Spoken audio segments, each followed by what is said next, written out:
se conocía a los cristianos como el pueblo de la palabra.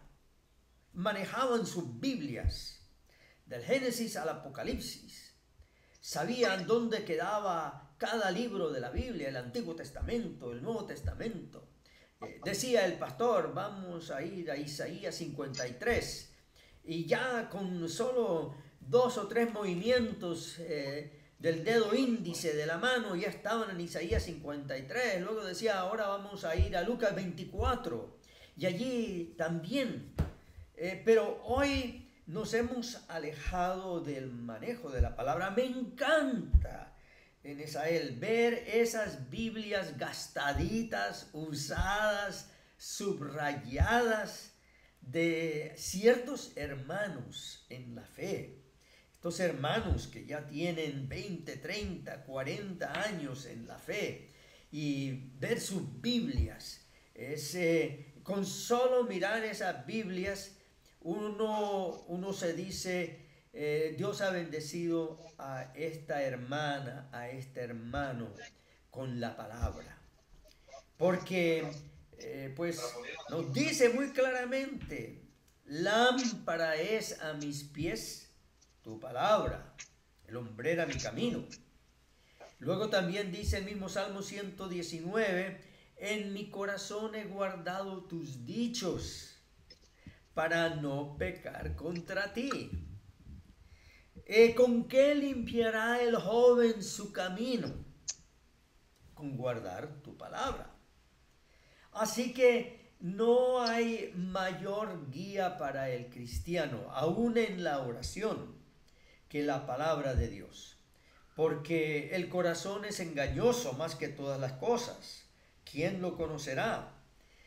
Muchas veces nosotros pensando que es hasta el mismo Espíritu Santo que nos está hablando, puede ser algo engañoso o algo tramposo de nuestro corazón. Por eso toda revelación tiene que ser traída a la palabra de Dios para ser confirmada, para que no seamos engañados por nuestros propios sentimientos, nuestros propios pensamientos.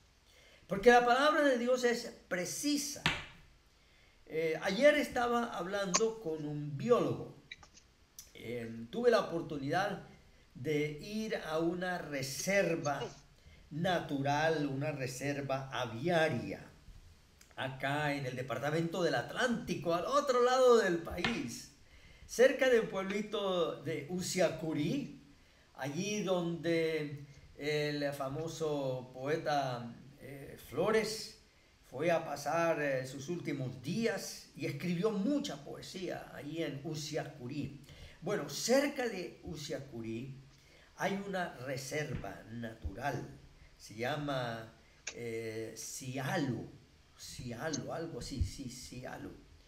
Y esa persona que está al frente de esa reserva es un biólogo, es el señor Gabriel Utria, un biólogo reconocido aquí en Colombia, es de Santa Marta, pero él viaja por todo el país dando charlas de cómo cuidar el medio ambiente. Tiene proyectos para limpiar tanto plástico en botellas, en bolsas que tenemos tirado por todo el país. Da pena andar por las carreteras de Colombia y ver todo ese plástico, cómo hemos nosotros ensuciado nuestra linda tierra, nuestros senderos, nuestros caminos. Se ven allí los cercos de esos hermosos paisajes que tenemos a lo largo de todo el país. Los cercos, el alambre de púa está todo allí adornado, diría yo irónicamente, por bolsas de plástico. Así que allí en ese lugar, este biólogo nos dio un paseo de unas 3 horas por bosque adentro, es decir, bosque. Ya allí no había electricidad, no había ruido, no había tránsito, no había motos, no había nada. Para mostrarnos el nombre indicarnos los árboles, indicarnos las aves de ese lugar. Precioso. Y hasta los monos rojos del Atlántico pudimos ver en la cima de los árboles, en familias.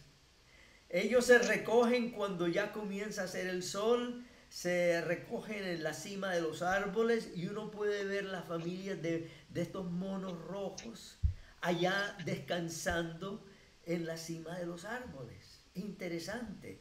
Y a lo que voy es que cada animal, cada especie de ave tiene su nombre científico. Cada árbol tiene su nombre científico, tiene su nombre propio.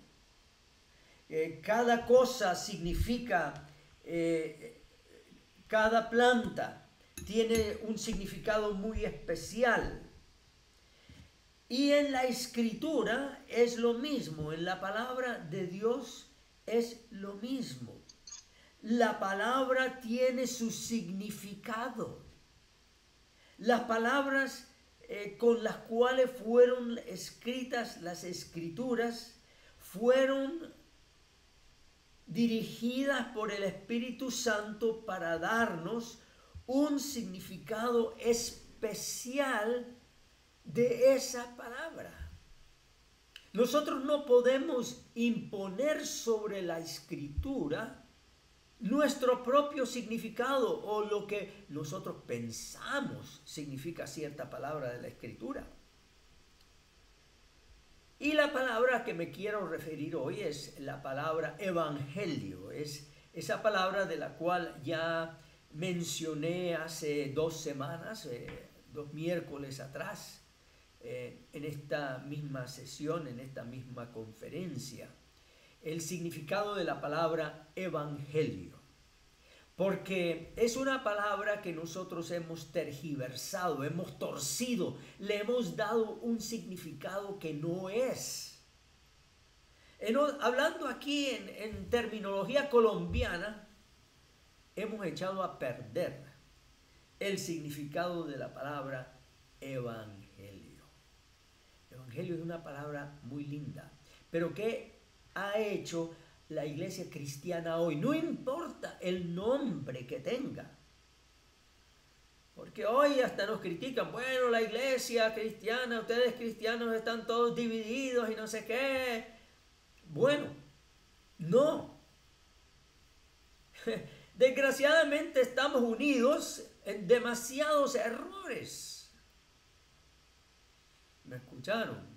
Estamos unidos en demasiados errores. Y un gran error en el cual la iglesia cristiana está unida es en su entendimiento de lo que es el evangelio. Bueno, Pastor Camacho, ya, suéltala, ¿a dónde va? ¿Qué quiere decir con todo esto?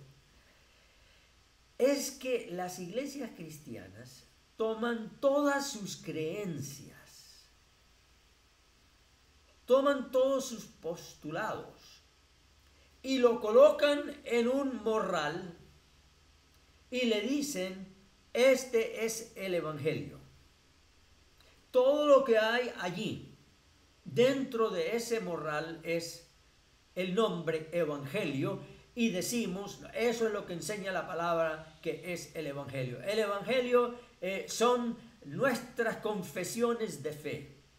Entonces uno va al internet y entonces uno mira allí en la confesión de fe de tal y cual iglesia y entonces dicen, estas confesiones de fe en su totalidad son el evangelio, son las buenas nuevas, son las noticias.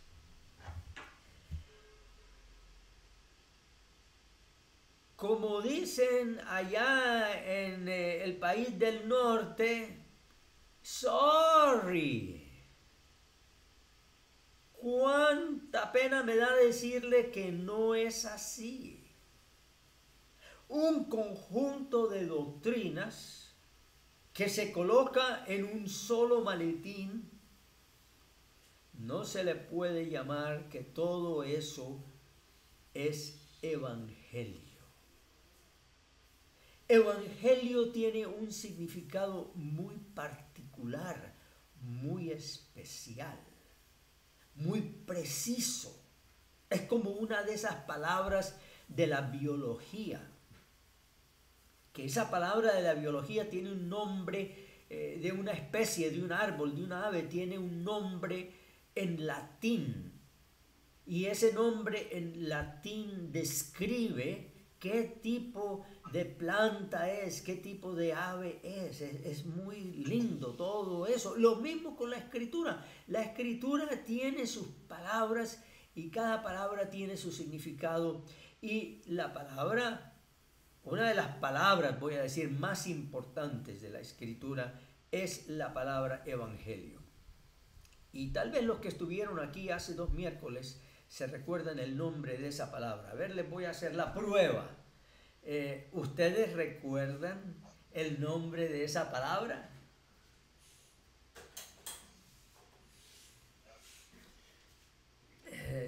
Si la recuerdan, la pueden colocar allí en Google, en Facebook. Allí mismo donde estamos ahora, voy a dar un momentito a ver si las personas que están conectadas ahora mismo, alguien que estuvo aquí hace 2 semanas puede colocar allí cuál es el nombre hebreo, porque es allí donde la encontramos por primera vez, la palabra hebrea para evangelio. Nosotros ya sabemos que en español la palabra evangelio es casi una traducción directa, lo que llaman una transliteración del griego. El griego es evangelion. Ustedes dicen evangelion y ya están hablando en griego. Y significa, por supuesto, buenas nuevas. Pero ¿de dónde viene esa palabra buenas nuevas? ¿Alguien se recuerda? Voy a dar un poquito más de tiempo aquí para que participen. No veo todavía que alguien haya escrito acá. Tal vez no lo estoy viendo, Pastor Charles. Alguien que coloque la palabra de evangelio en el idioma hebreo. No lo veo, no lo veo. Bueno. La palabra para evangelio en el idioma hebreo, es decir, la palabra original, es la palabra basar. Se escribe de diferentes maneras. También se puede escribir besoré. Y esa palabra significa buenas nuevas. Pero, ¿qué tipo de buenas nuevas? Ya nosotros hablamos de Isaías 52, cuando viene el mensajero del campo de batalla a la ciudad que estaba en sitio. Y el mensajero grita, Basaré, Basaré, Basaré, significando el rey ha ganado la victoria, el rey ha ganado la batalla. Y entonces nosotros vemos como en Isaías 53 se nos cuenta cómo Cristo ganó la batalla por medio de su muerte, por medio de derramar su vida por nuestros pecados. Es como Jesús ganó nuestra batalla.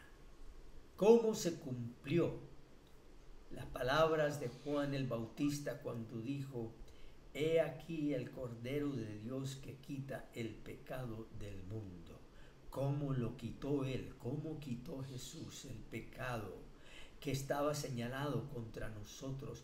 Lo quitó en su propio cuerpo. Tomó nuestro pecado sobre su cuerpo. Lo asimiló, lo hizo suyo y con su muerte lo destruyó. De tal modo que cuando Dios busca nuestros pecados, no los encuentra, porque fueron destruidos en el cuerpo de Cristo. Estamos hablando ahora del significado de la palabra evangelio.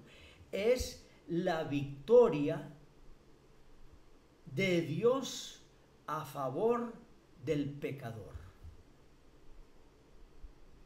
Es la victoria de la gracia, es la victoria de la misericordia de Dios contra el pecado, contra el enemigo, Satanás, que quiere cobrarnos, hasta por cada respiración quiere cobrarnos aquí en esta tierra, en esta vida. Así que la palabra Basará significa buenas nuevas. Y un lugar donde nosotros encontramos esta palabra, y también la voy a colocar aquí otra manera como se escribe, porque estamos nosotros tratando de escribir o de pronunciar en español una palabra del antiguo hebreo. También está la palabra Besorá, que es la palabra también, otra manera como se escribe en español, las letras del idioma hebreo. Besorá. Qué linda palabra, hasta contiene la palabra beso en español, aunque no tiene nada que ver, aunque tal vez es el beso de la gracia que Dios nos da en Jesucristo, el Besorá.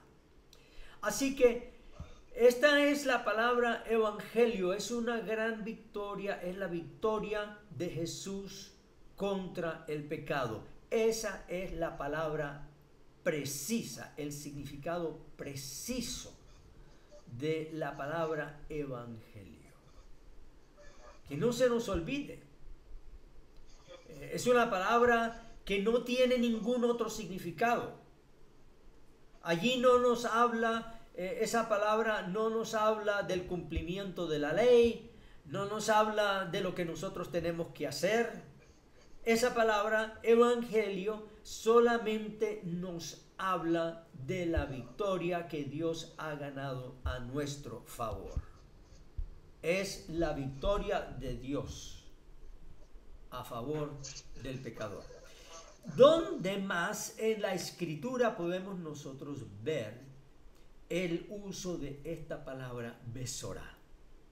Para que podamos quedar bien fundamentados. Resulta que en el Antiguo Testamento, en el libro segundo de Reyes, capítulos 6 y 7,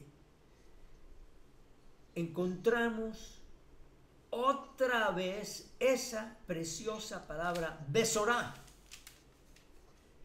Y les pido que los que puedan hacerlo, y yo sé que muchas personas mientras escuchan este mensaje en la mañana, están ya preparando la comida, están tal vez comiendo, se están vistiendo o están manejando, están yendo a su trabajo. Así que a los que les sea posible tomar sus Biblias y buscar en Segunda de Reyes, capítulo 7, capítulos 6 y 7. ¿Qué encontramos nosotros acá? En el antiguo Israel hubo un momento en que el rey Ben-Hadad, rey de Siria, movilizó todo su ejército para ir a Samaria y sitiarla. Estamos ahora en Segundo de Reyes, el libro Segundo de Reyes, capítulo 6, versículo 24. Samaria era la capital de Israel, el reino ya estaba dividido. Así que ahora Samaria es la capital de Israel. Y este rey Ben-Hadad, un rey sirio, moviliza todo su ejército para ir a la capital, sitiarla, lograr su derrota, tomar sus mujeres, tomar sus recursos, sus bienes y todo lo que quedaba de la ciudad, saquearla, llevar a la gente cautiva, apoderarse de todo, hasta quemar la ciudad hacían ellos. Y nos dice el versículo 25 que el sitio duró tanto tiempo que provocó una hambre terrible en la ciudad. A tal grado, escuchen, que una cabeza de un burro la cabeza de un burro muerto. Llegó a costar 80 monedas de plata y un poco de algarroba, 5. Hay algunas versiones que dice estiércol de paloma. Bueno, había una plantita que crecía entre las piedras de las murallas y el piso. Ustedes saben cómo hasta el día de hoy nosotros vamos caminando por allí y entre las grietas del cemento aparecen plantitas. Había una planta de un sabor tan feo que le decían estiércol de paloma. Y esa plantita nadie se la comía. ¿Quién pensaría comer estiércol de paloma? Esa plantita tan fea, un sabor asqueroso. Bueno, eso es lo que estaban comiendo dentro de la ciudad. La situación era horrible. El sitio era horrible. Era desesperanzador. No podían salir a recoger alimentos no podían entrar a la ciudad. La gente estaba cometiendo horribles actos hasta de canibalismo. El que quiera leer allí el resto del capítulo 6 se va a dar cuenta de horribles actos de canibalismo que estaban sucediendo ahí dentro de la ciudad. Ahora, en el versículo 31, el rey, y este es el rey Jorán, dice que Dios me castigue sin piedad. Yo estoy ahora leyendo de la Nueva Versión Internacional en español. Que Dios me castigue sin piedad, exclamó el rey, si hoy mismo no le corto la cabeza a Eliseo, hijo de Safat. Por favor, si Eliseo era el profeta de Dios, ¿cómo va a ser que el mismo rey de Israel esté amenazando al profeta de Dios, al profeta de Israel, que le va a cortar la cabeza? En otras palabras, el rey le estaba echando la culpa al profeta por este sitio, esta hambruna, esta horrible situación de Israel. De tal modo que estaba listo a decapitarlo, sencillamente. Esas cosas se hacían en aquel tiempo. Y desgraciadamente hoy se cometen también horribles crímenes por todo el mundo. No necesitamos entrar en detalles. El rey le estaba echando la culpa al profeta y al hacerlo le estaba echando la culpa a Dios. Por favor, nosotros hoy escuchamos de muchas personas que hay gente que muy tácitamente por esta pandemia le está echando la culpa a Dios, a los pastores, a los cristianos. Si ustedes supieran orar, si Dios realmente contestara oraciones, todas esas oraciones que ustedes hacen, porque se vaya la pandemia, que ustedes echan la pandemia afuera, decretan que se vaya, y la pandemia todavía está aquí y peor que antes. Más bien su Dios tiene la culpa. ¿Por qué nos está haciendo sufrir sin misericordia? Es la misma situación. Siempre que las cosas se ponen mal, la gente le echa la culpa a Dios. ¿Y cuál es la realidad? La realidad es que hay mucha ignorancia con respecto a este virus. Y voy a hacer aquí un pequeño paréntesis. Los cristianos somos los primeros en no usar la mascarilla y andamos descuidadamente diciendo, no, Dios me va a proteger. Y yo le digo, cuando va a cruzar la calle, ¿acaso usted no se para cuando viene un camión a toda velocidad? ¿Por qué no dice lo mismo? Dios me va a proteger y cruza la calle, porque usted sabe muy bien que ese camión lo choca a usted, lo mata a usted y a los niños que usted lleva de la mano. Es lo mismo con este virus. Hay que protegerse, hay que tomar medidas. La semana pasada, como ya yo tengo mis 71 años, ya califiqué para que me dieran la vacuna y yo fui, arremangué la manga y puse el brazo y me pusieron la vacuna. Ay, ahora son los cristianos los que dicen, ay no, que la vacuna es la marca de la bestia, ay no, que la vacuna es esta cosa, ay no, que la vacuna te va a volver loco y no sé qué. ¿Acaso no fue con vacunas con la cual nosotros combatimos el polio, la tifoidea, la malaria, la viruela loca, el sarampión?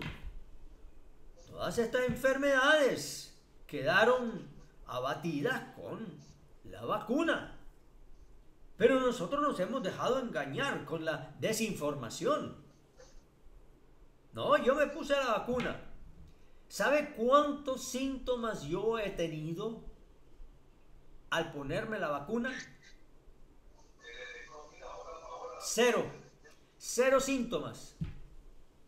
Ni se me formó un rojo en el brazo. Ni un dolorcito de cabeza. Nada. El Señor ha dado sabiduría a estos científicos, así como lo hizo con los científicos que descubrieron la vacuna contra la rabia, contra el polio. Así que nadie se muera. ¿Por qué echarle la culpa a Dios por nuestro descuido? Y yo mismo he tenido primos muy queridos que han muerto por causa del COVID. Me duele, me duele. Nunca más los voy a ver, primos muy queridos, se me fueron. Pastores muy queridos, se han ido, médicos, acá en la costa del Atlántico. En Estados Unidos también. Hay conocidos que se han ido por causa de este virus. No podemos echarle la culpa a Dios, por favor. Si usted está saliendo a la calle sin tapabocas, si usted no está guardando la distancia, entonces usted está siendo una víctima, se está exponiendo a usted como víctima de este virus. Yo prefiero orar por usted por cualquier otra razón, y prefiero que oráramos aquí en esta radio por cualquier otra razón, en vez de estar orando para que Dios lo sane de este virus. Aunque si se enferma, se orará por usted para que Dios lo sane de este virus. Pero si usted puede evitar enfermarse de este virus, hágalo. Tome las medidas adecuadas.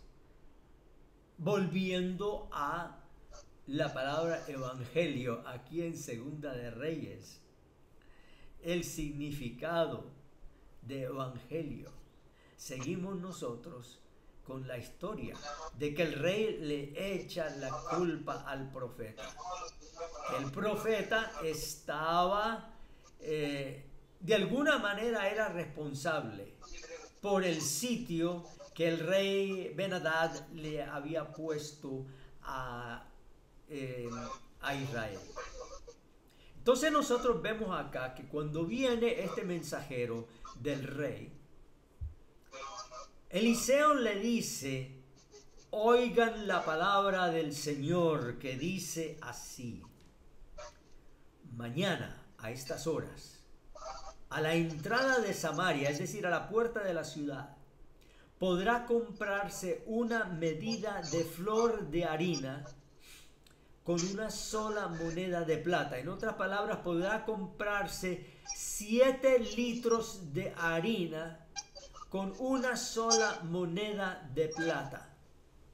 Vamos a decir que es aproximadamente 7 litros de harina por aproximadamente 2.000 pesos colombianos. Esa sería la equivalencia. ¿Dónde se compra usted 7 litros de harina por 2.000 pesos? Y una doble medida de cebada, es decir, 14 litros de cebada por el mismo precio. Pero esa es la profecía de Eliseo. En otras palabras, lo que va a suceder de la noche a la mañana es que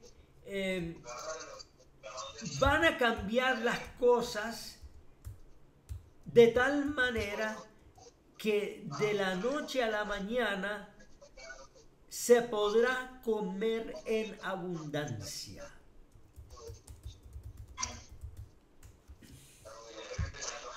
Ese es el significado de la palabra acá. De la noche a la mañana va a cambiar la suerte de Israel.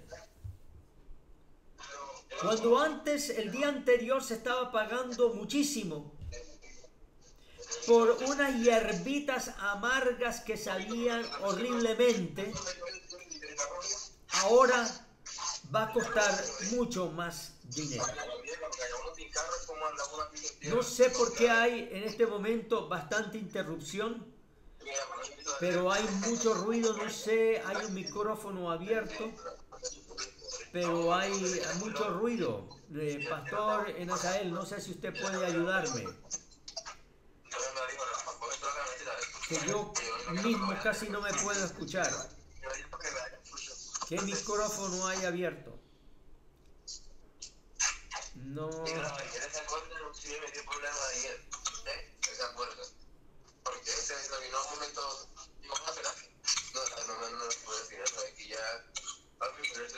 los nervios que tenían así.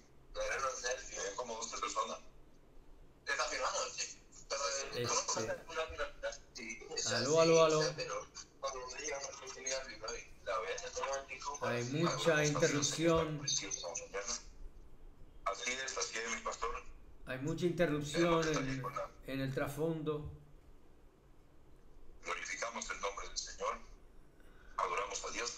Pero la imagen, el audio en vivo, mi pastor, ya estamos en vivo, se escucha perfecto. Ok, muy bien, porque yo aquí escucho que hay muchas conversaciones en el trasfondo y no puedo concentrarme porque hay mucha... Tranquilo, mi pastor, siga adelante. Muy bien, muchas gracias. Entonces, dice Eliseo, la situación de Israel va a cambiar de la noche a la mañana. Hoy en día, las cosas están insoportables en la ciudad. Tanto así que la gente está cometiendo canibalismo, se está comiendo a la gente. Está pagando alto precio por huesos, por hierbas asquerosas. Pero mañana se podrá comprar alimento en abundancia por muy poca plata. Y el ayudante personal del rey, el mensajero que el rey había enviado para cortarle la cabeza a Eliseo, le dijo: no me digas, aun si el Señor abriera las ventanas del cielo, no podría suceder tal cosa. ¿Cómo es la incredulidad? El ayudante del rey, con tal incredulidad, tengamos cuidado con nuestra falta de fe. Cuando las cosas van mal, Nosotros no podemos decir, esta es una situación que ni Dios mismo puede corregir. Las cosas me van tan mal que aun si Dios interviene, las cosas no pueden cambiar. Y muchas veces tenemos una fe como la fe de una culebra, como la lengua de una culebra. Es una lengua doble, que por un lado nosotros decimos que sí tenemos fe y por el otro lado la negamos. Ah, sí, yo tengo fe. ¿Cómo le va? Sí, muy bien. Sí, el Señor está con nosotros, decimos, y por el otro lado de la mente hay incredulidad. Por el otro lado de la mente estamos diciendo, no, las cosas no pueden cambiar. Entonces Eliseo le dice a este incrédulo, lo verás con tus propios ojos, pero no llegarás a comerlo. Verás lo que va a suceder, pero no podrás disfrutar de la gracia de Dios. ¡Qué terribles palabras! ¡Qué terrible profecía dada a una persona! De que podrá ver la gracia de Dios manifiesta en otras personas, pero para ellos mismos, por su incredulidad, no gozarán de la gracia de Dios. Y recuerden que estamos buscando acá el significado de la palabra evangelio, así que estemos atentos. Ese día, versículo 3 de 2 de Reyes 7, 4 hombres que padecían de lepra se hallaban a la entrada de la ciudad. 4 leprosos israelitas estaban a la entrada de la ciudad, pero por el lado de afuera, no por el lado de adentro, porque los leprosos eran expulsados de la ciudad. Y si dentro de la ciudad no había comida, fuera de la ciudad era peor. Hablando de basura, la gente tiraba la poca basura que había, la tiraba por las murallas de la ciudad.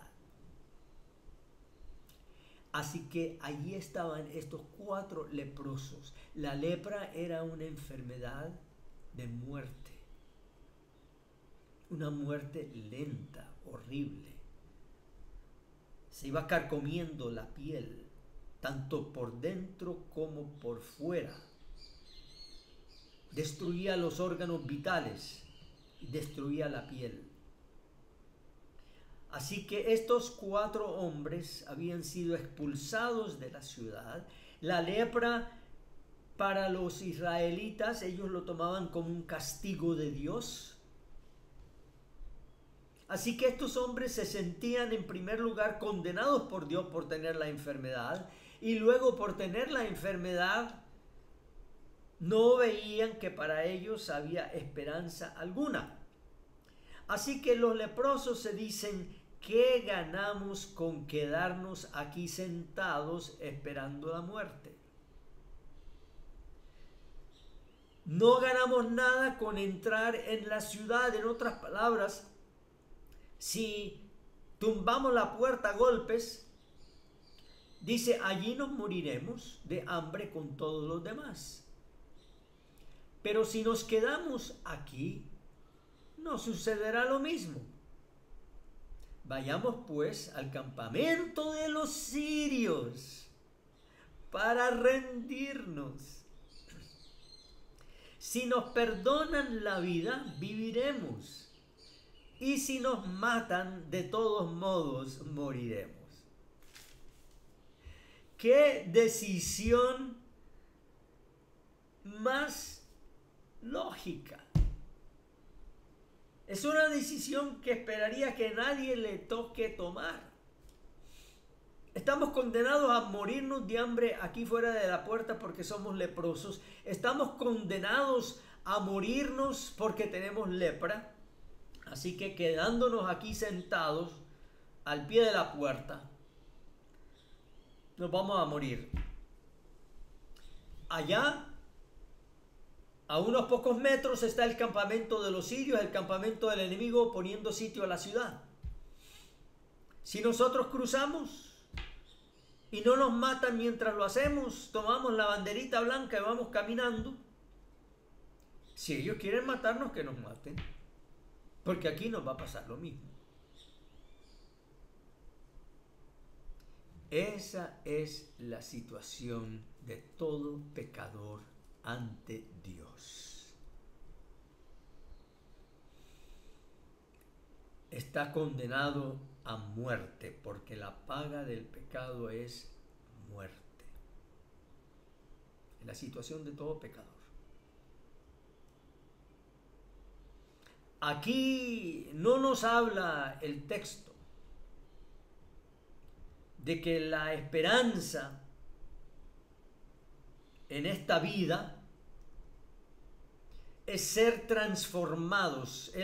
La buena nueva sí nos transforma al escucharla. Pero la palabra es que nosotros estamos muertos en delitos y pecados y que tenemos que nacer otra vez en Cristo Jesús. Muchas personas hablan del Evangelio como si fuera un cambio, una transformación en su vida. Y si son transformados, entonces ellos han recibido la buena nueva. No, el Evangelio no se trata de transformarte lentamente o de cambiarte lentamente. Eso es otra cosa. Esa es la obra del Espíritu Santo que viene después de haber nacido en Cristo, ya justificados, ya salvos.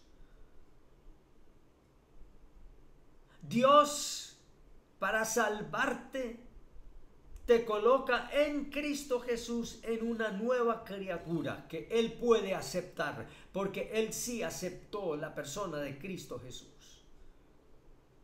Nuestra persona la acepta solamente cuando nosotros por la fe confesamos que Cristo es nuestro Señor. Así que si alguien está esperando ser transformado y cambiado para que Dios lo acepte, no creas eso. Sencillamente por la fe colócate en las manos del Señor Jesús. Y Él te dice, hijo mío, hija mía, tus pecados que son muchos te son perdonados. Así que es con esa fe que estos leprosos dan el paso, cruzan esos metros entre la muralla y el campamento de los sirios. Se esperaron hasta la noche. Dice el versículo 5. Al anochecer se pusieron en camino, pero cuando llegaron a las afueras del campamento sirio, ya no había nadie allí. ¿Cómo va a ser? Ellos con su banderita blanca, rindiéndose, diciendo, hola, hola, hola, hola. Y van caminando y entrando por el campamento fortificado y armado por los temibles soldados sirios. Y no encuentran a una sola alma. Ni un gato ni un perro. Dice el versículo 6, y era que el Señor había confundido a los sirios, haciéndoles oír el ruido de carros de combate y de caballería, como si fuera un gran ejército. ¿Quién lo había hecho? El Señor. Los leprosos no habían hecho nada. Lo único que ellos habían hecho es decir, estamos bajo condena de muerte. Lo único que nos puede salvar es la fe. La fe de cruzar esta frontera y entregarnos a los sirios. Entonces se dijeron unos a otros, es decir, el rey, no los leprosos, sino los mismos soldados sirios se dijeron, seguro que el rey de Israel ha contratado a los reyes hititas y egipcios para atacarnos. Por lo tanto, emprendieron la fuga al anochecer abandonando tiendas de campaña, caballos y asnos. Dejaron el campamento tal como estaba para escapar y salvarse. Cuando los leprosos llegaron a las afueras del campamento, entraron en una de las tiendas de campaña. Después de comer y beber, se llevaron de allí plata, oro y ropa y fueron a esconderlo todo. El ejército sirio tenía muy buena logística. Ellos estaban muy bien abastecidos. Y allí tenían botín que habían ganado de la conquista de otras ciudades. Luego regresaron, entraron en otra tienda y también de allí tomaron varios objetos y los escondieron. De repente de ser, en un momento de ser los más pobres en Israel, los más hambrientos de Israel, que ni tenían las hierbas amargas que comer, de un momento a otro llegaron a ser los que estaban hartos, los que habían comido, y eran los más ricos de Israel. Alabado sea el Señor. Esta es la victoria. Y entonces el versículo 9 dice que se dijeron unos a otros: esto no está bien. Hoy es un día de buenas noticias. Esto es maravilloso. Esa es la palabra evangelio en el idioma hebreo. Hoy es un día de Besorá. Le pone el Espíritu Santo la palabra correcta para decir qué es evangelio, qué son buenas nuevas. Es cuando Dios derrama su gracia sobre el pecador más condenado. ¿Escuchaste? No sé si tú me estás escuchando. Tal vez hay alguna persona que me está escuchando que ha pensado para sí misma: las cosas que yo he hecho son tan horribles que me condenan ante Dios que para mí no hay esperanza. Bueno, no está más condenado que estos 4 leprosos que por la fe dieron el paso de llegar al otro campamento. Y llegando al otro campamento encontraron abundancia. Y ellos dicen: hoy es un día de Besorá. Hoy es un día de buenísimas, buenas nuevas. Y esta es la palabra que se utiliza en el Nuevo Testamento cuando Cristo viene predicando, según San Marcos 1:15. Dice: y Cristo vino predicando las buenas nuevas y decía: arrepiéntanse y crean en el Besorá. Crean que hay buenas nuevas. Crean que Dios ha ganado una tremenda batalla a su favor. Crea que hay misericordia para ustedes.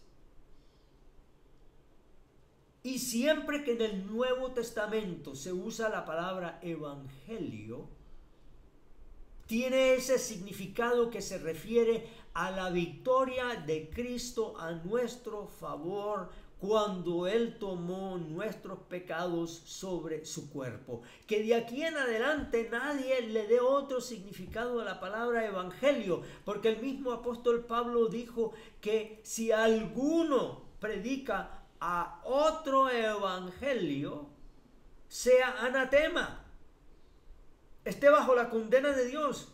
No es que haya otro evangelio, sino que muchos han torcido el significado de la palabra evangelio. Evangelio no tiene que ver algo que pasa dentro de ti. El evangelio tiene que ver con algo que Cristo hizo a tu favor y te lo regala por pura gracia. Y tú confiesas por la fe. Es así. Amén. Amén. Es así. Así que ellos dijeron: hoy es día de Besorá, hoy es día de buenas nuevas, y no las estamos dando a conocer. ¡Qué precioso, caramba! El que conoce las buenas nuevas del evangelio las quiere dar a conocer. ¿Y qué hacen ellos? Fueron a la ciudad, regresaron. Ahora no regresan como hambrientos, sino por primera vez, quién sabe en cuántos años, tienen la barriguita llena y el corazón contento y le gritan a los centinelas de la ciudad: fuimos al campamento de los sirios y ya no había nadie allí. Solo se oía los caballos y asnos que estaban atados, y las tiendas las dejaron tal como estaban. Los centinelas a voz en cuello hicieron llegar la noticia al interior del palacio. Aunque era de noche, el rey se levantó y le dijo a sus ministros: déjenme decirles lo que esos sirios están tramando contra nosotros. Como saben que estamos pasando hambre, han abandonado el campamento y se han escondido en el campo. Lo que quieren es que salgamos para atraparnos vivos y entrar en la ciudad. Oigan, cuando se predica el Besorá de Dios, cuando se predica la buena nueva del evangelio, cuando se predica la victoria de Jesús sobre nuestros pecados, y que por la sola fe en esa victoria de Cristo Dios nos acepta como sus hijos amados, hasta los más exaltados líderes se oponen y dicen: eso no puede ser verdad. La están poniendo muy fácil. Ajá.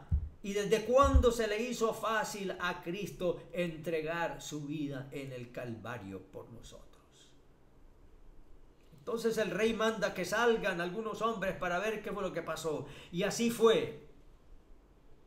Y dice aquí que cuando esos hombres con unos caballos fueron y recorrieron, no encontraron ni a un soldado sirio, sino a todo un botín regado por el desierto. Y dice que el pueblo salió, el versículo 16, salió a saquear el campamento sirio. Y tal como la palabra del Señor lo había dado a conocer, se pudo comprar una medida de flor de harina, es decir, 7 litros de harina con una sola moneda de plata, y 14 litros de cebada por el mismo precio, por 2,000 pesos. El rey había ordenado a su ayudante personal que vigilara la entrada de la ciudad.